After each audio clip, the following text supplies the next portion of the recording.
我々は今まで騙されていたのかもしれません。マウス修理の常識というものにです。今までチャタリングが発生したマウスの修理といえば、接点復活剤を大量に塗布するか、マイクロスイッチ自体を交換するってのが常識というか正しいとされてきました。そういった動画はいっぱいありますし、私も動画を出してます。ただふと思ったんです。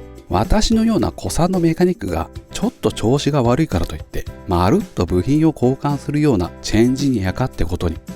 まずは分解して清掃、そこから調整してダメならそこを修理するってのをこれまでやってきたはずなのに、こういった小物を修理するジャンカーの常識というか、そういった何かにとらわれてしまっていたようです。そこでタイミングがいいのか悪いのか、このエンガー PC ルームで使ってるマウス、歴代でもお気に入りのロジクール G502 ヒーローがチャタリングを起こしているので、私なりのやり方で修理したいと思います。場所はサイドボタンの2個。左クリックじゃないのは意外かもしれないけど、便利なボタン設定をしていると先に不具合が出るのはサイドボタンなのかもしれません。まあ他のデバイスと併用しているってのもありますが、まずはモニターの裏手から配線をってめったに手入れをしないもんだから、ホコリとニャンタの砂ぼこりがすごい。まあ今や高級志向のロジクールの配線はタグとロゴから判別できます。マウスは少しでも軽い方がいいと選んだ有線を引っ張れば、これで作業ができます。そしたらロジクール G502 ヒーローをばらしていきます。分解解説動画ではないので、サクッと要点だけ伝えながら作業を進めていきます。まずはヒートガンもしくはドライヤーを使ってマウスのソールを温めてから剥がします。この時に粘着面がプラスチック側に残ってしまうと失敗です。別のとこから剥がします。これもぐいぐい押し込んでるとソールに溜まってるホコリまで押し込んでしまったので取り除きます。これは後から気づいたことだけど、このホコリのせいでマウスの動きが渋かったようです。関係ないようで結構な抵抗だったんでしょう。今ではスイスイ新品のように動きます。まさか溜まったホコリが原因とは考えもしなかった。あとはソールを剥いで隠しネジを外します。ネジを外したら簡単に割れると思ったら大間違い。この G502 なかなかに厄介です。サイドボタンの裏と左クリックの裏に隠してあるはめ込み式の爪がそれなりに硬い。こう硬いと爪を割らないように傷が入らないように外すとなると難易度が高くなるし、なんでこんなところをロックしてるんだと言いたくなりますね。ネジ止めだけでいいじゃないかと。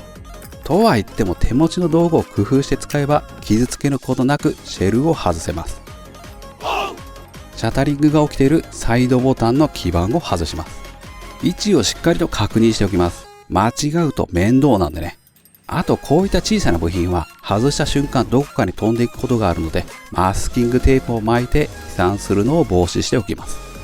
どこにでもありそうな精密ドライバーを使ってマイクロスイッチを固定している爪を外すんですが、基板に取り付けてある状態では太すぎて先端が入りません。必要なのは先端が鋭利で硬い道具、デザインナイフ、アートナイフの出番です。なぜか錆びてますが、刃によっては先端がかなり鋭利な上に硬いのでこれを使います。刃先を差し込んで爪を外します。思いのほかマイクロスイッチの爪は簡単に外せます。小さいんでね、固くしようにも限界があるんでしょう。ただ反対側の爪は外しにくくなるので、隙間からテコの原理を利用して無理やり外します。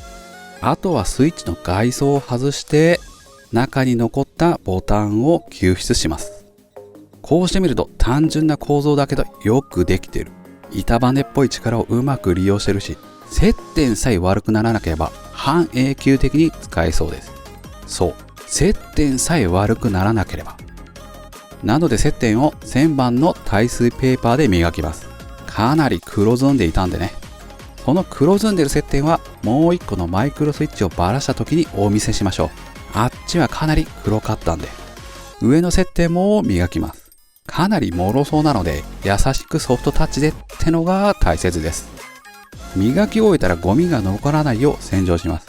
目に見えないゴミってのもあるんで。グリスを塗ります。使うのは整備用のシリコン系グリスです。ヤスリで磨いたことによってコーティングが剥がれている可能性が高いんで、錆防止のためこういったグリスを薄く塗っておきます。接点復活剤とか油膜派もいますが、私はグリス派です。もちろん専用の接点グリスを使う方が確実です。ただマヨネーズでも代用できるらしいので、そこまでシビアになる必要はないと思ってます。導通を確認して、ボタンを入れて、基板を逆さにして押し込みます。物が小さいんで位置さえ間違わなければ組み付けは思っている以上に簡単です。あとはボタンの押し具合を確認して導通とチャタリングのチェックです。いい感じです。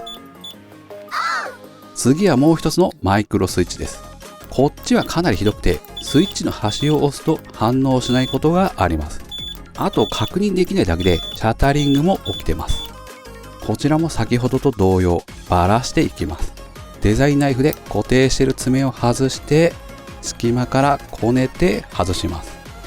導通チェックをしながら何らかの原因でマイクロスイッチの外装やボタンが悪くなったのか、それとも接点が悪くなったのか検証してますが、この反応の悪さこそ接点不良です。わかりますか？接点が真っ黒なの。そしてこれを磨くとこのように輝きが違います。上も真っ黒なので磨きます。清掃して乾燥させたら薄くグリスを塗ります。そして導通チェック。従来の反応に戻ってます。あとはボタンを戻して組み付けます。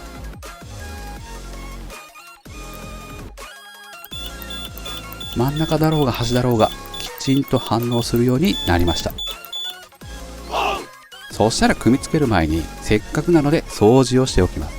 なんだかんだ細かいホコリなど中に溜まっています。あとは外したフラットケーブルを取り付けて、基板を定位置に戻してシェルを取り付けます。正しく取り付けできているかボタンの押し具合を確認したらネジを戻します。最終確認のためチャタリングチェックツールを使います。